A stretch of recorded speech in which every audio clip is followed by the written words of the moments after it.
విజయవాడలో ఓ బాక్స్ కలకలం రేపింది. చెన్నై నుంచి కొందరు వ్యక్తులు ఈ బాక్స్ తీసుకుని రాగా టాస్క్ ఫోర్స్ వీరిని అదుపులోకి తీసుకున్నారు.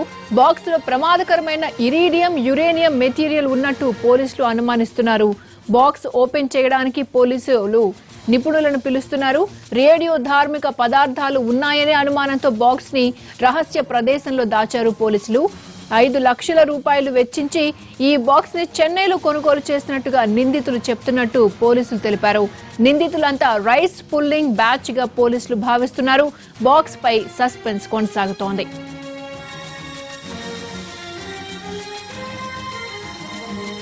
దీనిపై పూర్తి సమాచారాన్ని మా ప్రతినిధి అశోక్ అందిస్తారు. అశోక్, చెప్పండి, విజయవాడలో ఈ బాక్స్ ఏంటి, దీంట్లో ఏముంది, పోలీసులు ఏమైనా వివరాలు చెప్పారా?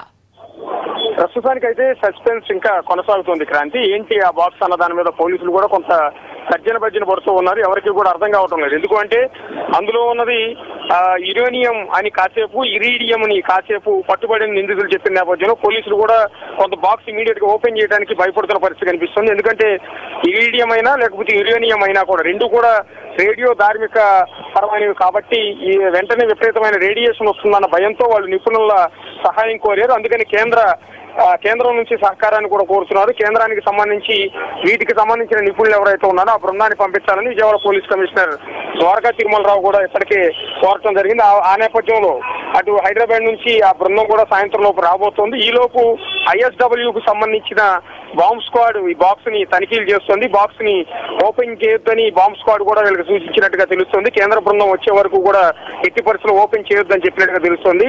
విజయవాడలోనే ఉన్న ఒక రహస్య ప్రదేశంలో బాక్స్ ని పెట్టి ప్రస్తుతం ఎవరికి కనిపించకుండా, ఎవరికి తెలియకుండా కొంత గోప్యంగానే పోలీసులు అయితే ఉంచుతూ ఉన్నారు. ఈ బాక్స్ తో సహా పట్టుబడిన నిందితులు చెప్తున్నది ఏంటంటే చెన్నై నుంచి మెటీరియల్ తెప్పించాము, ఇక్కడ ఉన్న రైస్ పుల్లింగ్ టీమ్స్ ఏవైతే ఉంటాయో వాళ్ళందరికీ కూడా దీన్ని విక్రయిస్తాం కొంచెంగా. వాళ్ళు ఆ రైస్ పుల్లింగ్ ప్లేట్లు కానీ రైస్ పుల్లింగ్ బౌల్స్ అంటాం, ఆ బౌల్స్ తయారీలో ఈ ఇరీడియం ని లేకపోతే యురేనియం ని వీటిని వినియోగించడం వల్ల వాటిని బియ్యం గింజల్ని ఆకర్షించడం ద్వారా వాళ్ళు జనాలను చీట్ చేస్తూ ఉంటారు. ఇందులో ఆ బౌల్లో రైస్ పుల్లింగ్ బౌల్లో అతీత శక్తులు ఉన్నాయని, వాటి వల్లే ఆ బియ్యం గింజలు కదులుతున్నాయంటూ జనాలను నమ్మించి మోసం చేస్తుంటారు. ఆ తరహా వాళ్ళకి అమ్మడానికి దీన్ని కొంచెం తెచ్చామని పట్టుబడిన నిందితులు ఇద్దరు కూడా చెప్తున్నారు. ఒక వాహనం ద్వారా ఈ బాక్స్ ని తరలిస్తున్న సమయంలో కృష్ణలంకలో టాస్క్ ఫోర్స్ పోలీసులు వాళ్ళకు వచ్చిన సమాచారం నేపథ్యంలో వాళ్ళని అదుపులోకి తీసుకుని బాక్స్ ని ప్రస్తుతం అయితే ఇంకా పరిశీలిస్తున్నారు. సస్పెన్స్ అయితే ఇంకా కూడా కొనసాగుతూనే ఉంది. కేంద్ర బృందాలు వచ్చి దాన్ని ఓపెన్ చేసి చెప్పే వరకు కూడా ఇది ఏంటనేది క్లారిటీ లేకుండా ఉంది. నిందితుల్ని ఏ విధంగా విచారిస్తున్నారు పోలీసులు? వారు చెప్పిన దాన్ని బట్టి చూస్తే ఇది చాలా ప్రమాదకరమైంది, అంటే మోసం చేయడానికి ఇలాంటి మెటీరియల్ యూజ్ చేస్తారని అంటున్నారు. మరి వాళ్ళపై ఎలాంటి కేసులు నమోదు చేశారు?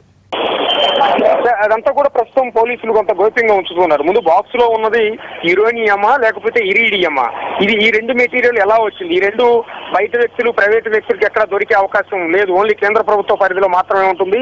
ప్రపంచంలో దొరికే అత్యంత విలువైన లోహాల్లో ఇరీడియం అనేది ఒకటి. ఇరీడియం అంటే బంగారం, ప్లాటినం కంటే కూడా 32 రెట్లు ధర ఎక్కువగా ఉంటుంది. ఇది బంగారం, కొన్నిసార్లు బంగారం బరువు ఎక్కువగా తోచడానికి కూడా కొంతమంది ఇరీడియం కొంత తీసుకొచ్చి దానిలో కలుపుతారని చెప్తూ ఉన్నారు. అలాగే విమానాల తయారీలో, విమానాల పైభాగంలో పూత కింద ఇరీడియం ని వినియోగిస్తారు. ఎందుకంటే రేడియో ధార్మిక కిరణాలు విమానం లోపల కూర్చున్న ప్యాసింజర్లకు తగలకుండా ఉండేందుకు, దాన్ని కంట్రోల్ చేసేందుకు విమానాల పైభాగంలో పూత కింద దీన్ని వినియోగిస్తారని తెలుస్తుంది. అలాగే శాటిలైట్ల నిర్మాణంలో కూడా ఇరీడియం ని వినియోగిస్తున్నట్టుగా తెలుస్తుంది. సో ఇంత విలువైన, అంటే ప్రపంచంలో దొరికే అత్యంత విలువైన లోహాల్లో ఇదొకటి కాబట్టి, చాలా అరుదైన లోహం కాబట్టి దీనికి ఎంత విలువ కాబట్టి అది ఆ మెటీరియల్ మా దగ్గర ఉంది, దీన్ని విదేశాలకు అమ్మితే కోట్లాది రూపాయలు మీరు సంపాదించవచ్చు అంటూ ఇలాంటి ముఠాలు బయట ఎక్కడైతే ఇప్పుడు విజయవాడ లాంటి సిటీల్లో లేకపోతే హైదరాబాద్ లాంటి సిటీల్లో బాగా డబ్బున్న వాళ్ళందరికీ కూడా ఎరగా చూపి దీన్ని ఒక బిజినెస్ కింద చేస్తున్నారు. ఈ బాక్స్ ఒకటి చేతి నుంచి 10 కోట్లకు మారిన సందర్భంలో దాన్ని ఇంకొకళ్ళు దాని రేటుని ఇంకా పెంచి 20 కోట్లకు అమ్ముతారు, వాళ్ళు ఇంకొక 20 నుంచి 30 కోట్లకు అమ్ముతారు. ఇట్లా రకరకాలుగా ఇది ఒక చీటింగ్ అనేది నడుస్తూ ఉంటుంది. అందువల్లే ఈ నిందితులు కూడా ఆయా ముఠాలకు విక్రయించేందుకే దీన్ని ఇక్కడ తీసుకొచ్చినట్టుగా నిందితులు ఇద్దరు కూడా చెప్తున్నట్టుగా సమాచారం. ఈ నిందితులు ఇద్దరే కాకుండా వీళ్ళ వెనక చాలా పెద్ద ముఠా ఉందనేది విజయవాడ పోలీసులు, టాస్క్ ఫోర్స్ పోలీసులు ప్రధానంగా భావిస్తున్నారు. అందువల్ల వీళ్ళ నుంచి కొంత సమాచారం తీసుకుంటూ ఉన్నారు. వాళ్ళని కూడా సీక్రెట్ గా వేరే చోట నుంచి ప్రశ్నిస్తూ ఉన్నారు. వాళ్ళ దగ్గర నుంచి సమాచారం రాబట్టి వీళ్ళ వెనకున్న అసలైన ముఠాను పట్టుకునేందుకు ప్రయత్నాలు చేస్తూ ఉన్నారు. ఓకే అశోక్, మరి కొద్దిసేపట్లో మళ్ళీ కాంటాక్ట్ చేస్తాం.